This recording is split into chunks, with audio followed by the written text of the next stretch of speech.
Welcome to the Standard of Truth podcast, hosted by historian Dr. Garrett Dirkmaat, where we explore the early days of the Church of Jesus Christ of Latter-day Saints and gain rare historical insights into how a young farm boy was able to establish a new church and grow it by way of visions, manifestations, and miracles.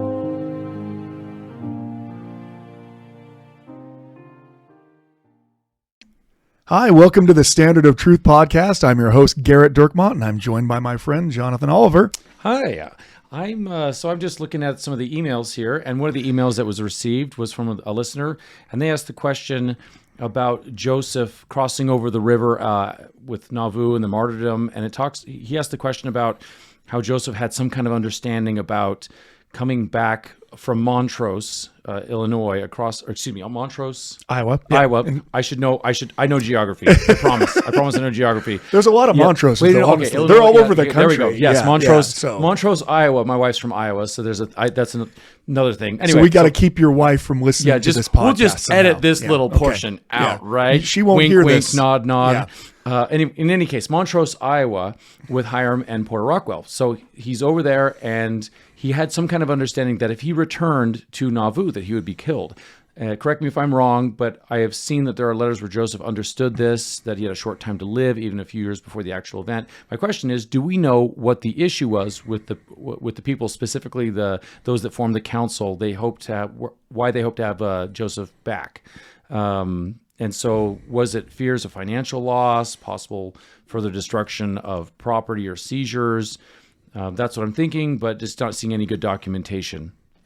Yeah, that's a great question. Obviously, this listener is following up on our podcast on the martyrdom, the multiple podcasts we had on the martyrdom, because and they're describing the question they're asking is, Joseph leaves, he crosses the river, and the plan is to flee because Joseph really does see his life as being in danger. In fact, he writes that to Governor Ford.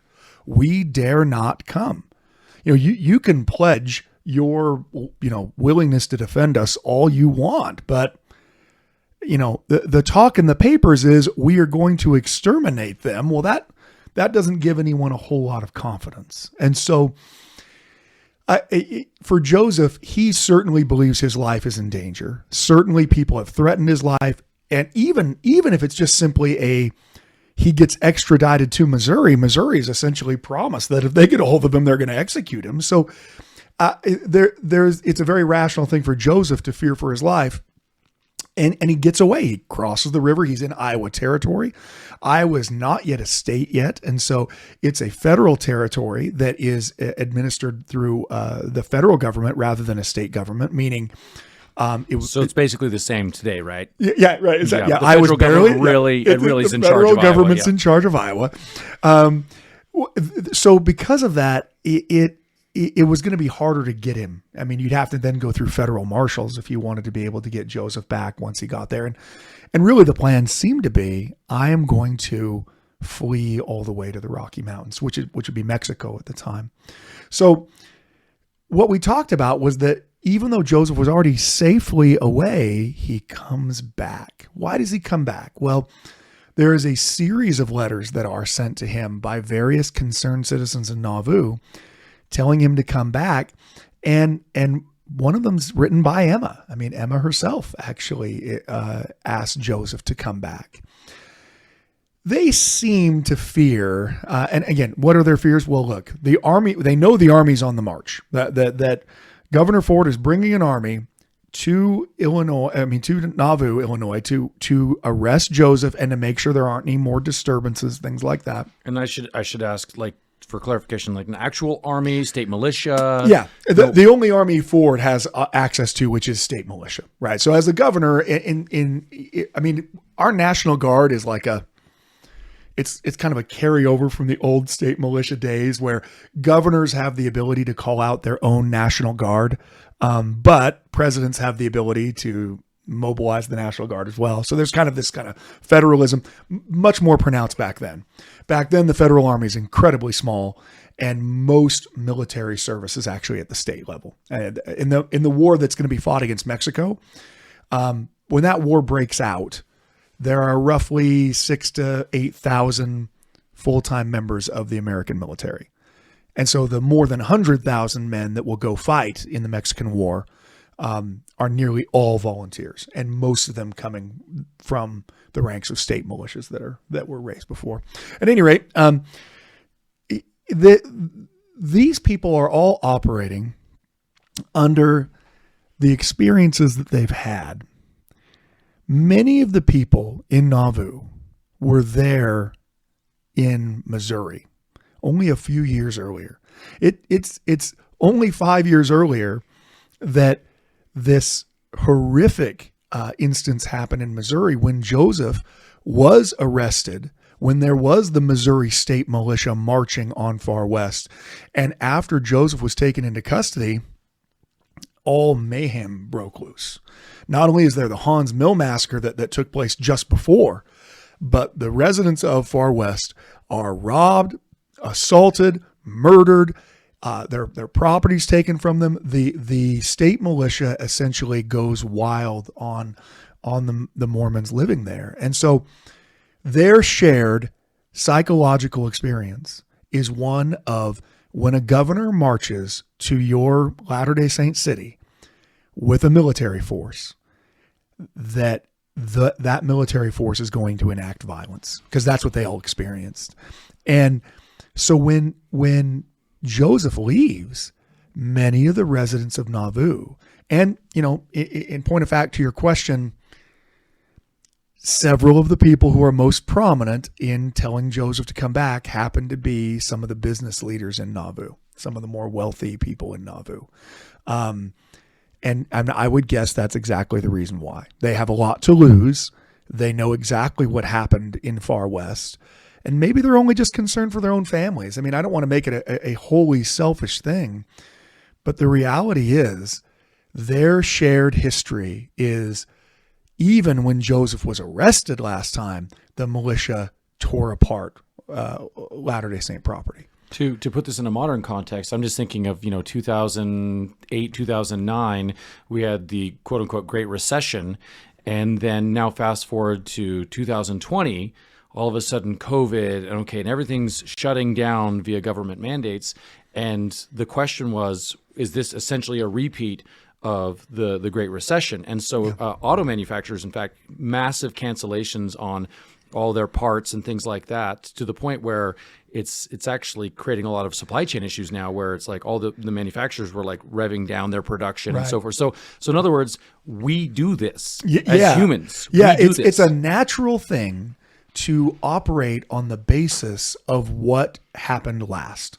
People always say in history, you always fight the last war. That's the mantra among military history, is that, the last war is the war that was it was so imprinted upon your memory that, of course, that's the one that you took all your tactics from and you learned all your mistakes from. Well, the problem is, the next war is a different war in a different place. In the Gulf War, they the military troops went in with the like camouflage from Vietnam. I remember that. And then they had to get some different. Oh, we need something that looks like the desert. Yeah, not like camouflage that would help us in Vietnam. And then we get that the desert type of fatigue. So so that's a good example that many people going into this recent economic uncertainty, their greatest memory was the 2008-2009 recession. And so for Latter-day Saints living in Nauvoo, the last time a governor marched to the church headquarters with a state militia, people were murdered. Businesses were destroyed, buildings were burned down, and there was no repercussions at all for any of the things that those Missouri militiamen did. None of them were charged. None of them were executed for the murders or the sexual assaults that they committed. No, there was no holding anyone to account.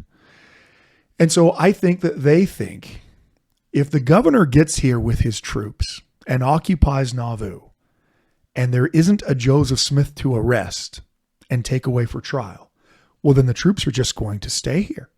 And if the troops stay here, we already know what will happen when the troops stay here. because we've already experienced that.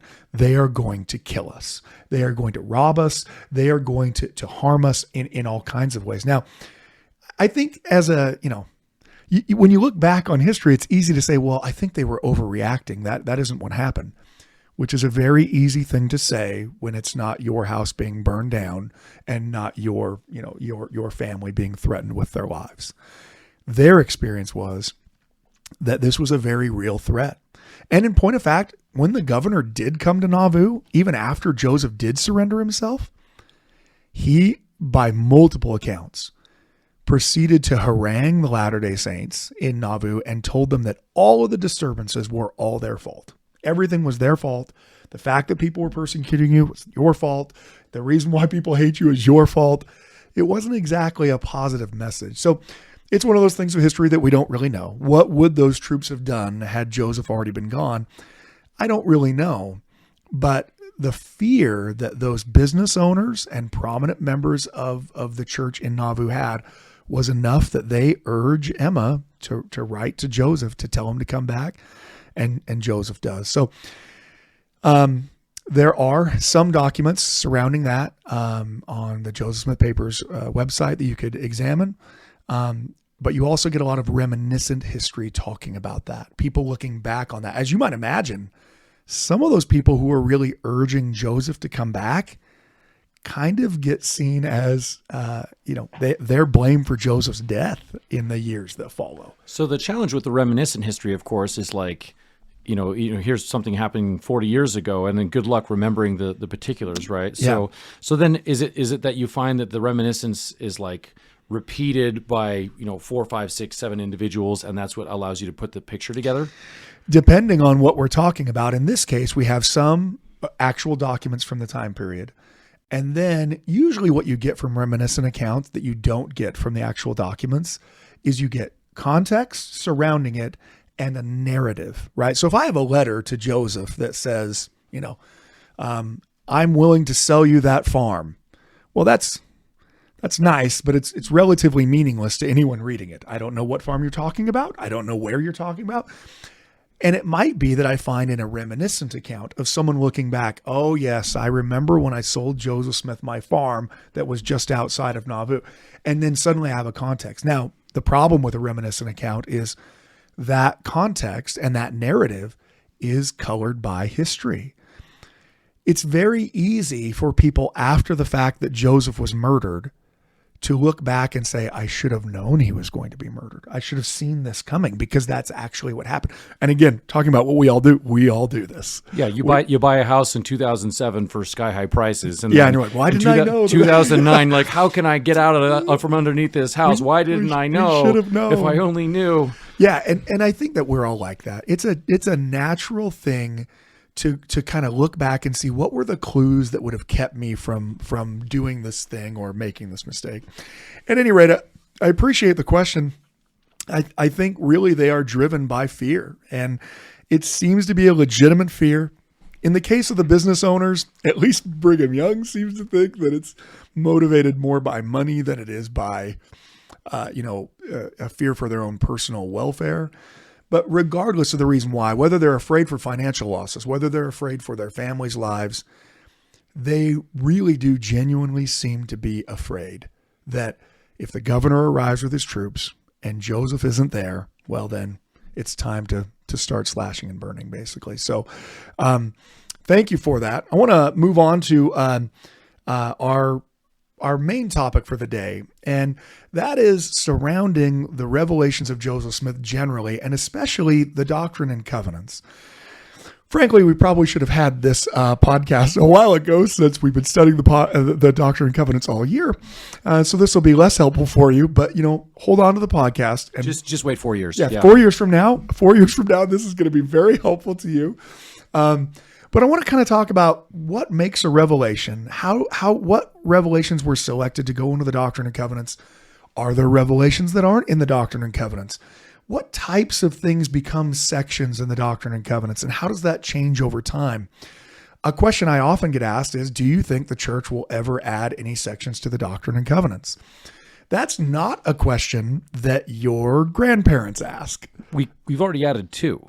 and maybe almost 3, technically. It's like official declaration 1, official declaration 2, and now proclamation on the family, technically speaking, is considered to be scripture. It's being reiterated as the proclamation of the family, proclamation of the restoration, living Christ, all of these proclamations, but they haven't yet been added to the Doctrine and Covenants, right? So whenever the prophets speak, that's scripture to us, but we have multiple things that have been added to, and I think that like I said, no one's grandparent would be saying, well, I don't know if we would add anything to the Doctrine and Covenants, because in point of fact, Doctrine and Covenants section 137 and 138 aren't added until 1981. So there actually have been sections that aren't official declarations added. So I want to talk a little bit about just in general that, and then maybe give you some examples of revelations that weren't added. So in the early days of the church, when Joseph Smith receives a revelation, in order for there to be written down, of course, you have to have some kind of scribe. I don't know how many revelations Joseph Smith might have received before the revelations started to be written down. I mean, in many ways, you could call the angel Moroni appearing to Joseph part of a revelation. You could say the first vision is a revelation. I mean, but when we're talking about written revelations, the first that we have is actually Doctrine and Covenants section 3. This is from 1828, and it's the revelation that is chastising Joseph Smith and Martin Harris for the loss of the 116 pages. And if it was me, I would not include that personally. Right. Well, if it was me, I'd be like, no, we're just going to skip that one. It makes sense to just going to excise that one out. Like, oh, look, here's one saying that I did a good job.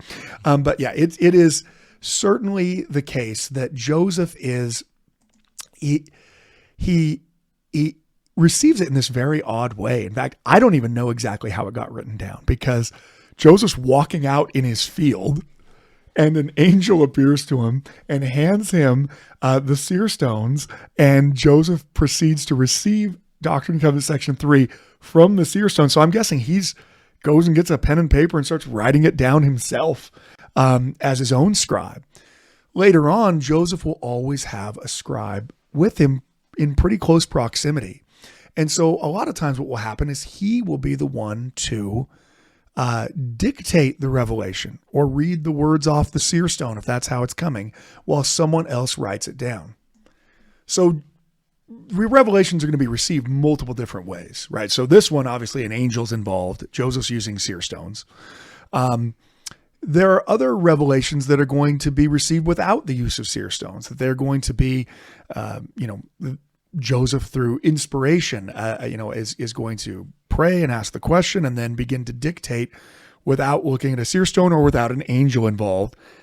There are other revelations that are going to be visions that Joseph has that they dictate at the time, like we talked about with Doctrine and Covenants section 76, that they see this vision, and then while in the vision we write it down, so that they can cover what it is that they're seeing.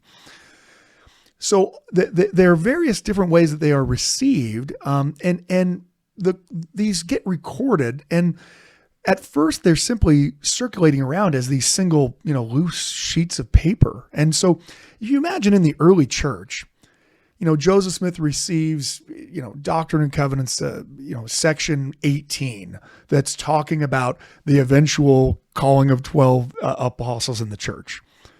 Well, how would you have any access to that if you're just an average member of the church, living in Colesville? Well, the only way you'd have access to it is someone who got a copy of it from Joseph Smith, copied that copy, and then they have a copy. And so once John Whitmer is called to be the church historian, essentially, he is going to start collecting many of these loose circulating revelations into something that's called the Book of Commandments and Revelations. This sounds an awful lot like the Bible and how that was assembled. It is. It actually is very similar, but with a time span that's so much smaller. As Jonathan's pointing out, I mean, the letters of Paul are circulating all throughout the Mediterranean world for well over 150 years before there's any attempt to try to collect these together. And that actually led to a lot of problems, right? Because here's... which one's the original? Yeah, well, yeah. Which is more original, but then also here's someone claiming that this is, here's the Acts of Paul and Thecla. Well, is that really from Paul? Is this really the Paul's Acts? I mean, it sounds awesome. There's a bunch of miracles in there. There's a man-eating seal at one point. I mean, you want it to be true, but how do we determine who the author really is?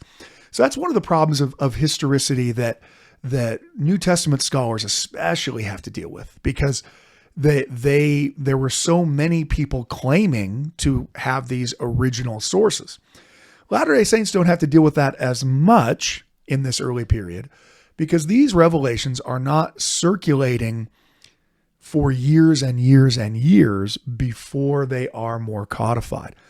However, I will tell you, there are multiple revelations, especially ones that people really liked, that we have dozens of early manuscript copies for. And not always does it seem that the earliest one is in this collected book.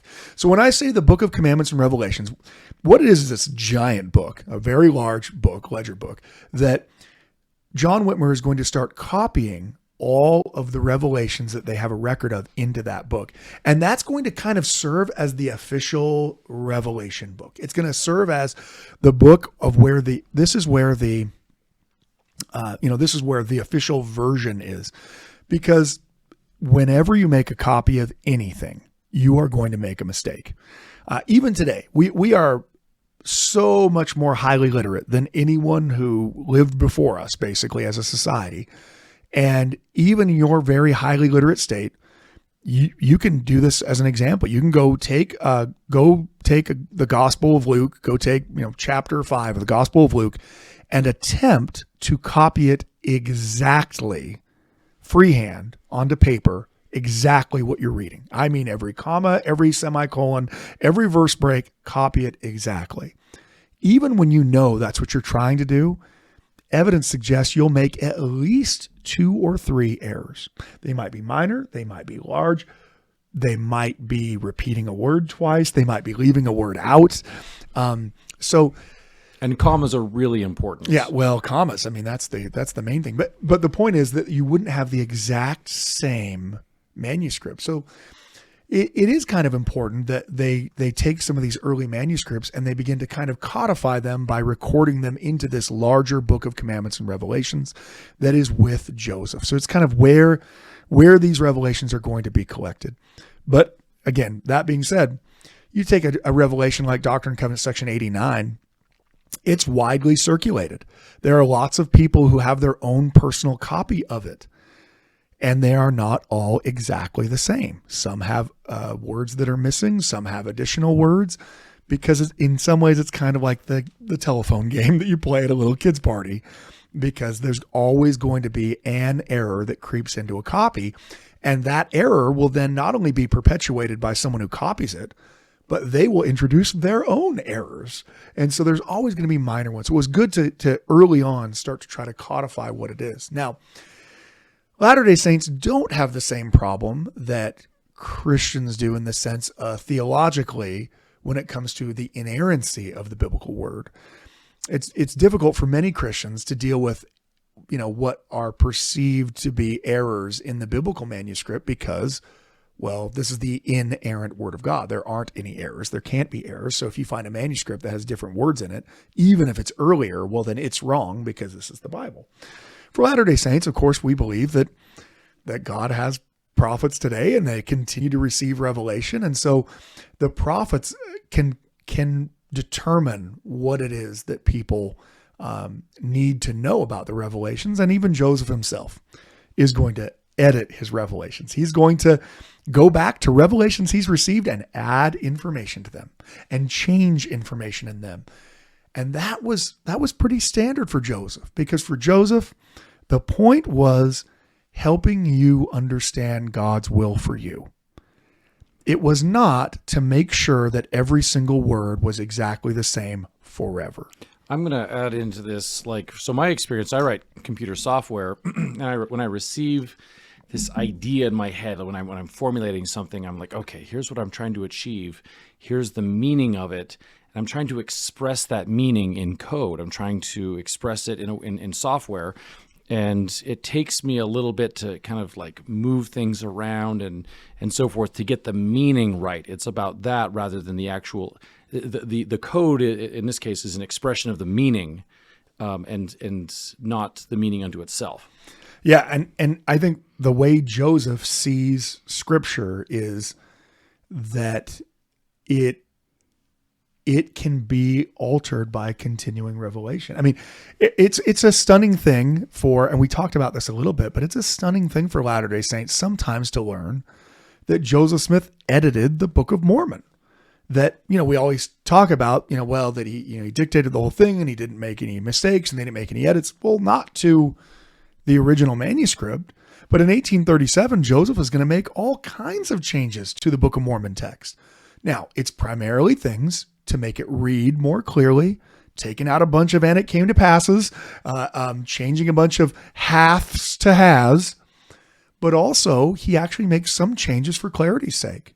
Some changes where it used to say Lord, and now he's going to change it to say God, so that you know who's being discussed in there.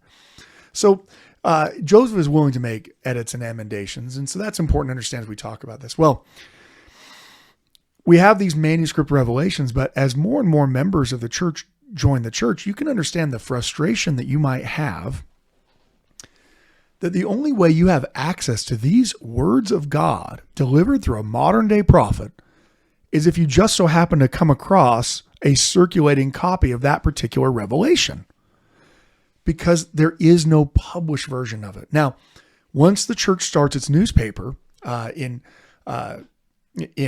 Missouri, well, then they're going to start publishing some. So in 1831, you're going to start getting some published revelations. You're actually going to start getting some published revelations in Ohio by antagonists of the church who will, Eber Howe, our antagonist we talked about in the last couple podcasts, he actually will brag about the fact that they steal a copy of D&C 20 from Martin Harris and surreptitiously publish it in his newspaper. He's very proud of this fact that they stole this revelation, because Martin Harris wanted to keep it secret and sacred, and instead Eber Howe publishes it in his newspaper. I mean, again, hard to believe that a newspaper person would deliberately publish something that was sacred that they didn't want published in order to get more readers. But in this world that Eber Howe lived in, he did it. But still, that's not wide circulation. Even when things are being published in a newspaper, well, then I guess if I'm lucky to have been a member and a subscriber to the church newspaper when that was published, I guess I now have a copy of it. But what I really need is a collection of the revelations that, like the Bible and the Book of Mormon, I can have in one book, ready for me to access. So I don't have to go seek out and find a copy of this revelation on the word of wisdom. Here it is right here in the book. So by 1831, they're already making plans to publish the revelations in a collection. They begin work on this, but the first thing you have to do is you have to select which revelations are you going to include. A committee is formed, because it's still the church, so there's always a committee. They form a committee and they begin to go through the revelations to try to determine which one should be published. So one of the surprising things that you're probably already thinking about, well, why don't you just publish all of them? Well, that I can see why I would want that now, but they are thinking of more focused. Joseph's received a lot of revelations. What are the ones that people have to have? Their plan is to publish something called the Book of Commandments. In fact, it's called A Book of Commandments for the Government of the Church of Christ. That's the title of it. And they begin working on that in Missouri, and they are nearly done printing it when the mob violence in Missouri in 1833 not only is going to drive the Latter-day Saints out of Jackson County, but in point of fact, destroy the print shop and the press. They throw the type into the street, and those pages are also all thrown out. This is where the story of the Rollins girls, where you've probably heard that they tell the story later that they went and grabbed some of the sheets and ran off into the cornfield and people chased after them. They clearly aren't the only ones who saved any pages. There were other people who grabbed some of the pages as well. But I have a question about that. Yeah, actually. go ahead. So, do we have any awareness of, like, obviously these are copies. Do we have an awareness of, like, things that have been completely lost as a result of that? Like, here's revelations that we once knew about that are just completely gone. So with the Book of Commandments, no, in the sense that all of these that they are using in the Book of Commandments are all in the manuscript Book of Commandments and Revelations. So that big book. So we really should have named these books something else so that it was a lot easier for you to understand. But so like the large plates of Nephi and the small plates exactly. of Nephi. Just make it really clear. Let's just call them both the plates of Nephi. Oh, no, you don't understand. That one's from the plates of Nephi. The Book of Mormon. No, the Book of Mormon, Book of Mormon. Yeah, the Mormon book in the Book of Mormon. Okay. But yeah, so the large manuscript, which is the book that has all the copies of the Revelations in it, is called the Book of Commandments and Revelations. When they decide to print most of those Revelations, they decide to print it in a book called the Book of Commandments or Book of Commandments.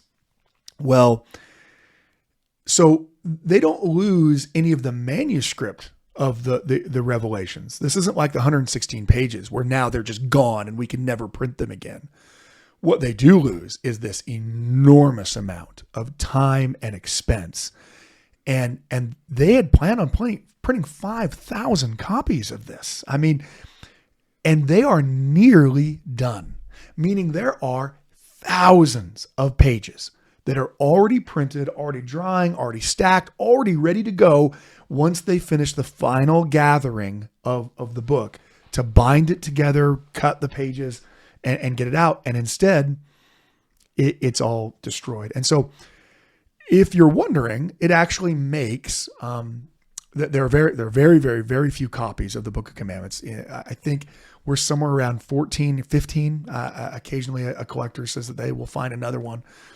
There's 14 to 15 total copies of that book Period. floating. Okay, so now here's the next question. So if the original manuscripts still exist, of course, then the pages themselves were merely a replica of that. And so I'm not trying to belittle their sacrifice. They went and, they're being hunted and so forth. Like, my real question there is like, okay, so what did they actually save then? Yeah, well, so what they did save is that, especially for them, I mean, and that's how she tells the story. I mean, the Rowlands, the sisters, that they take it and David Whitmer binds up that copy for them so that they have their own copy of the Revelations. And what that means is for 2 years, they have something that no one else has. That's a copy of a printed copy of the Revelations of Joseph Smith that they were trying to publish. But yeah, you're right. They don't lose the ability to ever print those Revelations again. And in fact, almost immediately after it becomes clear that you won't be printing anything in Zion anymore, they're going to undertake a new plan to print what will be their next attempt. So the first time any of these Revelations are printed in a book is, the Book of Commandments, but because they never actually finished printing it, the only copies that exist are copies that were essentially pieced together from the pages that were tossed out. All the images we have, all the copies we know of, are essentially bound together by people themselves. So like Oliver Cowdery's is bound together with twine going through it, and Wilfred Woodruff's is bound together that same way. It's the most valuable artifact. I mean, at least one of the most. I think it's the most valuable printed so far. Yeah, right. The most valuable printed book in Latter-day Saint history, because they're all worth more than $1 million if you find them. They are early and they are rare. I mean, you can find a really good copy of an 1830 Book of Mormon. It could be worth, maybe $200,000 or $300,000, depending on how good a condition it's in. But a Book of Commandments is worth $1 million to start with. They are so rare. And that doesn't really help the problem. The whole point of trying to publish all of the Revelations is to get these Revelations in the hands of Latter-day Saints. Well, they aren't in the hands of any Latter-day Saints if, 6 people are running around with copies of it. My guess is there's probably around 100 copies that were salvaged. But in any case, that's not going to help the thousands and then tens of thousands of saints. So they make the plan to form another committee, and wait, who decides? Does the first committee decide to create another committee? Is that how it no, works? I think Joseph decides to form another committee. They vote on it, and they're going to create now the second attempt to publish these, which is the one that's far more familiar to you, and that's the Doctrine and Covenants. Now, the original name of the Doctrine and Covenants, if I were to read you the title page, it's the Doctrine and Covenants of the Church of the Latter-day Saints. Now notice, you're missing part of our name there. Well, that's what the church was called in 1835. It was called the Church of the Latter-day Saints. So we were the Church of Christ when we were first organized. And then it's changed to the Church of the Latter-day Saints. And then in 1838, it's changed to the Church of Jesus Christ of Latter-day Saints. And this sounds like a future podcast, just that alone. Yeah, okay. We'll talk about the name of the church in a future podcast. So stay tuned. We'll talk about that and maybe townships some more. I think we liked townships before, so we'll talk about that some more. At any rate, here's the name. The Doctrine and Covenants of the Church of the Latter-day Saints, carefully selected from the revelations of God.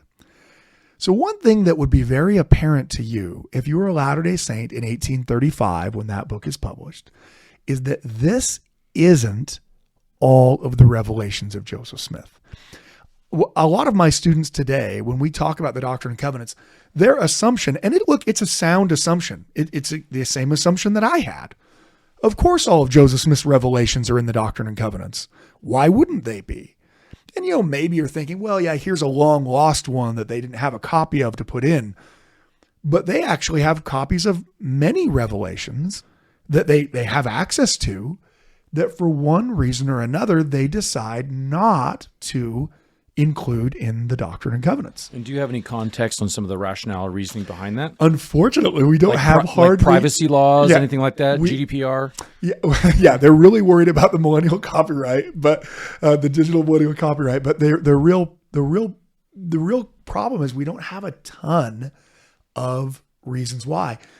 In the Book of Commandments and Revelations, there will often be a notation that's written on those revelations saying not to be printed. So here's a revelation that was acted on as a revelation, was received as a revelation. They absolutely consider it a revelation, but they make the determination, well, let's not print this one. But they don't provide any notes as to why they're including this one or not including this one. Now, there is a lot of commentary on some things that do get included that later people are saying, why was that included? Most particularly, the 1835 Doctrine and Covenants had a statement on marriage in it. And it was essentially a statement that, we follow the laws of the land and we don't practice polygamy. You can see why that statement on marriage might later become a problem, given the fact that we're later going to practice polygamy. Another podcast, that'll be like 97 podcasts. So that one, we're going to push that one off. But that statement on marriage, Brigham Young actually really has a problem with it. He will denounce it multiple times, saying that it was Oliver Cowdery who put that in, and he put it in against the wishes of Joseph. That he showed it to Joseph, and that Joseph was like, why would we put this in there? And Oliver says, unless you tell me I can't put it in, I'm putting it in. And Joseph says, okay. And so they put it in. I don't know if that's the case at all. That's what Brigham Young is saying later. But there you can tell there's some debates about the things that make it in and the things that don't. So I thought I'd give you a few examples of some of the things that don't. One of the earliest revelations that doesn't make it in to either the Book of Commandments or the Doctrine and Covenants, so this wasn't printed in either one, is an 1830 revelation. It's even given a notation as a commandment. In the Book of Commandments and Revelations, it's called the 23rd commandment. Hold on, I'm missing like a bunch. So there's 10, and then there's like all these other ones, and this is number 23. Right. It's just they're all don't commit adultery after 10. It's just God just keeps having to say it. Stop committing adultery. Stop committing adultery. I think. Yeah, it's just over and over again. This revelation is interesting because it's a revelation to Joseph, Oliver Cowdery, Hiram Page. So remember Hiram Page with our Searstone issue that we talked about earlier in an earlier podcast. And also Josiah Stoll.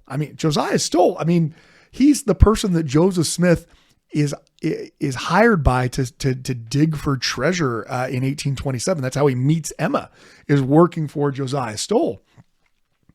And also Joseph Knight Sr. Okay, so here's some important folks in early Latter-day Saint history who you would read the Doctrine and Covenants and you would say, oh, there aren't any revelations directed to Hiram Page. Yeah, he got blasted by Oliver Cowdery as a consequence of Doctrine and Covenants section 28, because he says, go and take Hiram Page between him and thee alone, and tell him that the things he's written from that stone are not of me, but Satan deceiveth him. But there isn't a revelation directly to Hiram Page. Well, yeah, actually there is a revelation directly to Hiram Page. And why does that matter? Why would I care? Well, historically speaking, what does it mean? To me, it means that Hiram Page is a much more prominent member of the early church than I would generally consider him to be. Why don't I consider him to be? Because he's not a part of any of these revelations when Joseph Smith is organizing things, except actually he is. This revelation is sometimes called the Canadian copyright revelation. I knew there was a copyright thing in this. I see you. I about said it there, but I didn't want to give it away. I have to keep some Easter eggs for later. This revelation, I'm just going to read it. It's very short, so I'll just read it. I guess it's not very short. It's a little short, but this whole podcast is super long. So if you're not asleep driving your car now, you will be. Behold, I, the Lord, am God. I created heavens and earth and all things that in them is. Wherefore they are mine. And I sway my scepter over all the earth. And ye are in my hands to will and do that I can do. Sorry. And ye are in my hands. You need like a more like divine voice. Okay, probably. Behold. A lot deeper and try to sound. I'm not exactly sure how God sounds. He hasn't spoken to me, but ye are in my hands to will and to do that I can deliver you out of every difficulty and affliction according to your faith and diligence and uprightness before me. And I have covenanted with my servant that earth nor hell combined against him shall not take the blessing out of his hands, which I have prepared for him, if he walketh uprightly before me. Neither the spiritual nor the temporal blessing. That's pretty cool, actually, right? Here's some doctrine of the promise that Joseph Smith is given that isn't a part of our Doctrine and Covenants today. And it's not because God didn't say it. God did say it. It was recorded. It's considered a commandment. It just wasn't one of the ones that they decided to print. The revelation goes on to tell them that they can go to Kingston, Canada, and that they can try to sell the copyright there in order so they can make money selling the book in Canada as well, because they have a copyright for the United States. As you might imagine, copyright it's pretty readily violated today. Imagine what it was like then when there was essentially no enforcement arm at all. There wasn't even the ability to have an enforcement arm. And so it was rarely enforced in the United States. International copyright was the Wild West of anything you could get a hold of, you would just copy. And so their plan is, well, people are going to get a hold of the Book of Mormon and they're going to start reprinting it illegally in Canada anyway. I mean, we already have a bunch of newspapers reprinting it illegally, portions of it. I mean, I guess that would be a good thing if they were faithful to the exact text, right? And like, how can hey, you know it's that? Free. Here's the thing. But yeah, I guess you'd have to read the whole thing to make sure. And how would you know that they keep it? And so their plan is to go and sell, get a copyright and try to sell it in order to, that way we have it regulated. That way we're getting some kind of funds for it that we can then use to assist in the forming of the church. This is received in early 1830. We don't know when. It seems to be in January. So remember, the church isn't organized until April. The Book of Mormon isn't done printing until March. So before they're done printing the Book of Mormon, this revelation is given. I'm going to pull out just a couple of other things in there that are pretty interesting. Let's see here. Wherefore be diligent in securing the copyright of my servant work upon all the face of the earth, of which is known by you unto my servant Joseph unto him, whom he willeth, according as I shall command him, that the faithful and the righteous may retain the temporal blessings as well as the spiritual, and also that my work be not destroyed by the workers of iniquity to their own destruction and damnation, when they are fully ripe. And now, behold, I say unto you that I have covenanted, and it pleaseth me that Oliver Cowdery, Joseph Knight, Hiram Page, and Josiah Stoll shall do my work in this thing, yea, even in the securing the copyright. They shall do it with an eye single to my glory, that it be the means of bringing souls unto me, salvation through my only begotten. The latter portion is going to also give a little bit of kind of cool, again, teaching and prophecy. I'm just thinking, I know a lot of copyright attorneys that would just love this. Yeah. This is like a spiritual this principle is their here. revelation. Yeah. You really need to get a copy of this and give this to them. This is for you for Christmas. You can put it up on the wall like your family proclamation. He says, if the people harden not their hearts against the enticings of my spirit and my word, for behold, it lieth in themselves to their condemnation, or to their salvation. Behold, my way is before you, and the means I will prepare, and the blessing I hold in mine own hand. And if you are faithful, I will pour out upon you even as much as you are able to bear. Thus it shall be. Behold, I am the Father, and it is through mine only begotten, which is Jesus Christ, your Redeemer. Amen. That last part's pretty awesome. I mean, you could see that being quoted in a general conference talk. You know, I mean, the Lord is giving them this blessing that he will pour it out even as much as you're able to bear. I know we have that in other revelations, later revelations, but here you have it in this early revelation. Here's another example of one that doesn't make the grade. I mean, I hate to say it that way because there's no evidence that the revelations that aren't included are considered in any way less or in any way not from God. In fact, they absolutely act on them. They treat them, they call them commandments. They're in the book of commandments. They reference them in other commandments, but it doesn't get printed, so it doesn't get known. This is a revelation. This next one I want to talk about is a revelation from 1831. So fast forward, the church has already moved now to Kirtland, and one of the problems they have is all the New York saints are moving from New York because God has commanded them to with D&C 37 and 38. They're all moving and arriving in Ohio. And one of the problems is they all left their land behind them. They got almost nothing for the land that they sold. Most of them just left it. And so they go from being well-off people to having nothing as they arrive in Ohio. So one of the key problems in Ohio is, where are these people going to live? Well, Frederick G. Williams is going to give up his farm to the church.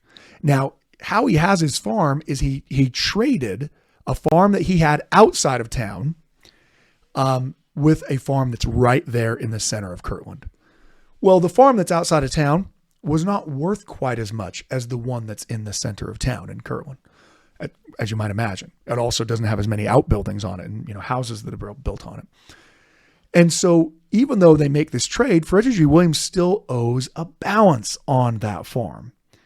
Well, as various Latter-day Saints arrive and begin covenanting and consecrating their resources to the church, apparently one of the people who makes that covenant is Ezra Thayer. Ezra Thayer is from New York. He's one of the New York Saints that comes and joins in Ohio.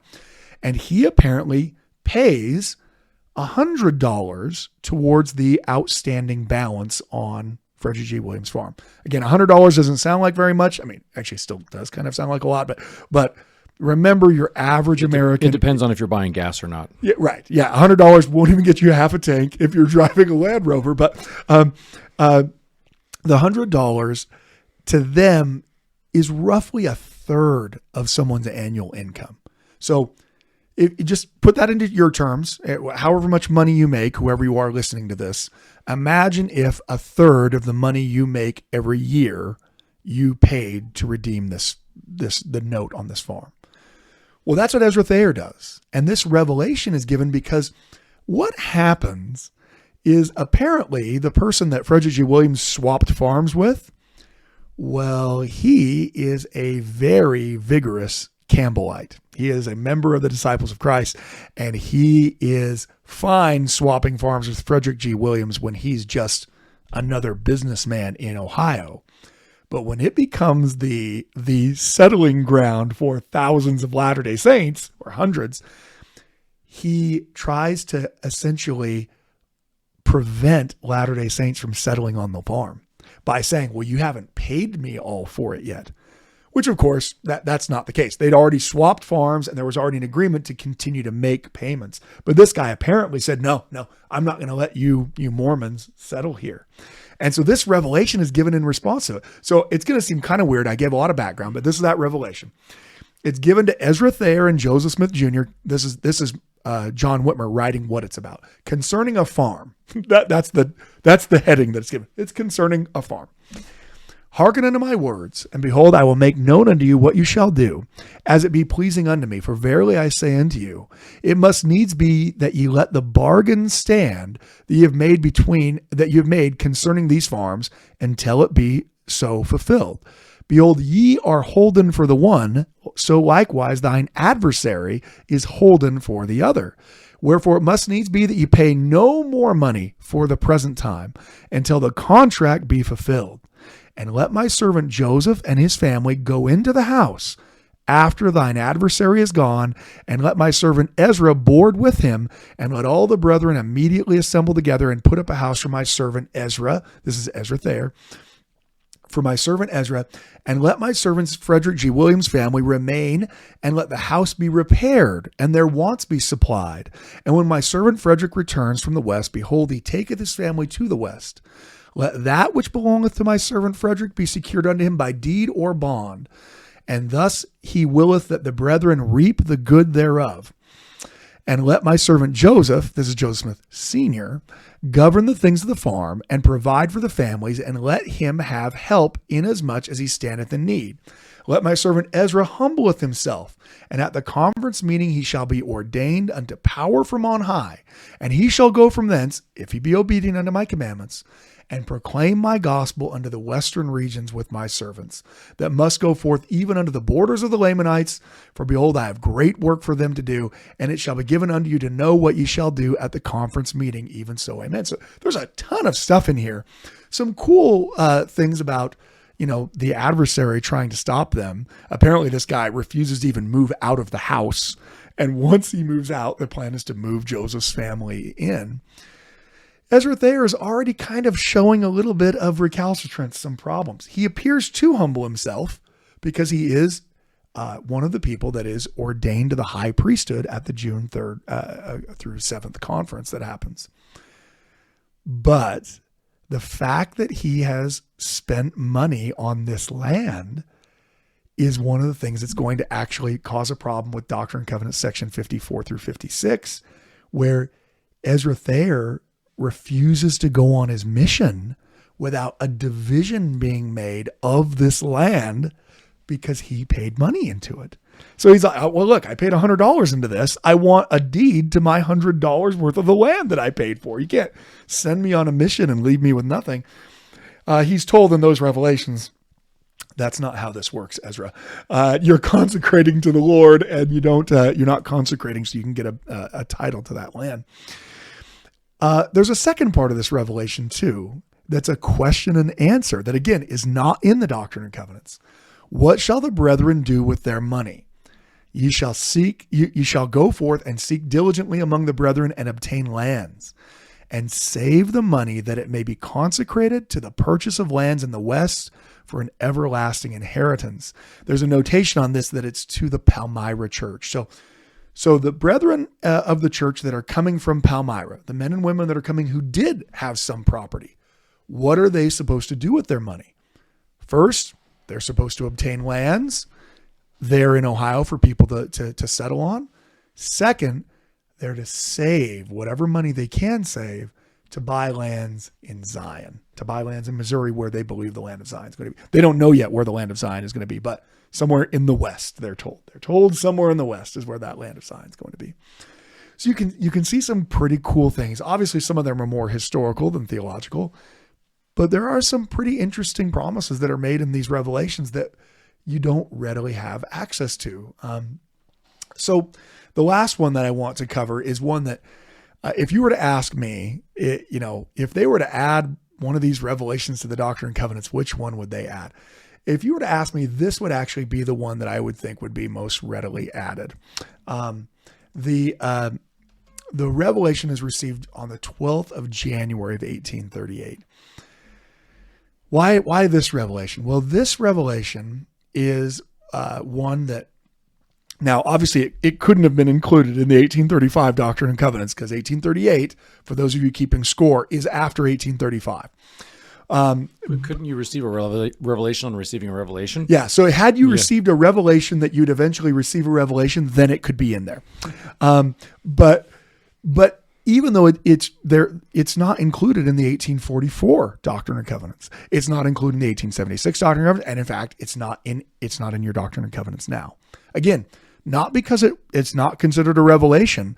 And in fact, not only is it a revelation, it's the revelation that commands Joseph and the other members of the church to leave Ohio. Ohio is the headquarters of the church. Why is Joseph in Far West when the Mormon War breaks out in Missouri? He's there because this revelation told him to leave Kirtland behind. They've had this increasing persecution, the failure of the Kirtland Safety Society, all kinds of apostasy, all kinds of lawsuits, all kinds of threats against them. And this revelation, it tells them what they are to do. There's actually a series of revelations, none of them in the Doctrine and Covenants from this 12th of January. But here is the one that I wanted to at least read part of. Thus saith the Lord, let the presidency of my church take their families as soon as is practicable, and a door is open for them, and move on to the west as fast as the way is made plain before their faces, and let their hearts be comforted. Verily I say unto you, the time has come that your labors are finished in this place for a season. Therefore arise and get yourselves on to a land which I shall show unto you, even a land flowing with milk and honey. We're talking about Missouri, right? Yeah, it's hard to believe, but yes, they are talking about Missouri. Before air conditioning, even. But yeah, they're talking about Zion, that they're going to go to that land, or at least that's how they would have interpreted it at the time. It doesn't specifically say Missouri. Maybe it's meaning something else in the future, but this is pretty cool here, right? So Joseph has 1838 is a rough time for Joseph. Late 1837 and early 1838 is, it's not going to get any better, because by the end of 1838, he's going to be in Liberty Jail. So, this is a rough time all the way around. But he has seen the apostasy and the coming apostasy of the three witnesses of the church. They haven't all been excommunicated yet, but they are certainly on the road. You have had multiple apostles like John Boynton, Lyman and Luke Johnson, apostatized from the church over the failure of the Kirtland Safety Society. So this is a rough time. And what does the Lord tell him? He says that he's going to go to a land I'll show you flowing with milk and honey. Tells Joseph, you are clean from the blood of this people. And woe unto those who have become your enemies, who have professed my name, saith the Lord, for their judgment lingereth not, and their damnation slumbereth not. Let all your faithful friends arise with their families also, and get out of this place, and gather themselves together unto Zion, and be at peace among yourselves, O ye inhabitants of Zion, or there shall be no safety for you. So they're kind of given this promise on the basis of, you need to be at peace one with another. No more internal dissensions, which we know is rife. Again, hard to believe there was a time in the church when people had divisions with one another inside the church. Everyone living today is saying that wouldn't possibly ever happen. But something that the Lord specifically counsels them against here. It's a short revelation. It's a beautiful revelation. And it's an essential revelation in explaining why Joseph and the whole church leaves Kirtland. They don't just leave because, things are bad now. We don't want to put up with it anymore. We're going to leave. They leave because God commands them to leave. And in some cases, very tragically. Amanda Barnes Smith and her family, for instance, are not from Missouri. They are from Ohio. They are living there in the Kirtland area, and they follow that revelation.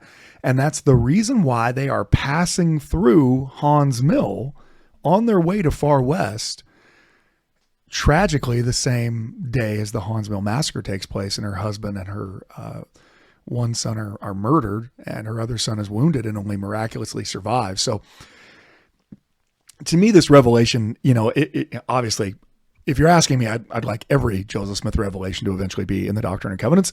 But this one in particular, I think would really help us understand why the members were moving to Far West when they were. And also, it would help us understand why it is that Joseph leaves when he does. I mean, so both the members and for the presidency, it's a revelation from God. They're acting on that revelation from God. And yet at the same time, it's not something that ever gets printed. It's never included in any of the other iterations of the Doctrine and Covenants. So let me just close off this. Obviously, this is part one of our podcast by talking about the title of the book itself, the 1835 Doctrine and Covenants. It has a different name than the Book of Commandments. I mean, they could have just, republished the Book of Commandments. Obviously, they're going to include a lot more revelations because between 1833 and 1835, Joseph receives dozens of more revelations. They expand greatly the number of revelations. But one of the things that they add to the Doctrine and Covenants that they weren't going to add to the Book of Commandments is something that's called the Lectures on Faith. When Joseph describes the Doctrine and Covenants, he says, the first part of the book will be found to contain a series of lectures as delivered before a theological place, a theological class in this place. And in consequence of their embracing the important doctrine of salvation, we have arranged them into the following work. Now, you have probably all throughout your life always seen the Lectures on Faith seen as authored by Joseph Smith. That's what you'll see it as. Oh, the Lectures on Faith by Joseph Smith. The reason why is on the title page of the Doctrine and Covenants, it is the Revelations of God as compiled by Joseph Smith Jr., Oliver Cowdery, Sidney Rigdon, and Frederick G. Williams. They're the committee of those elders that put the book together. Well, so when someone lists off the Lectures on Faith, Joseph Smith is the first named author, obviously, right? Or compiler. But most historians don't actually believe that Joseph Smith was the author of the Lectures on Faith. It's actually quite different writing than Joseph's normal writing. And so many people think that it's either, Sidney Rigdon, who is the author of them, or possibly even other people like W.W. Phelps or something like that. But primarily, I think most people think it's Sidney Rigdon. In any case, this was seen as separate from the Revelations. With the Revelations, they call the Revelations, they use various terms for them. They call them commandments, is what they actually call them most. They call them commandments. They also call them revelations. And they also call them covenants. It's very interesting that they call the revelations themselves covenants.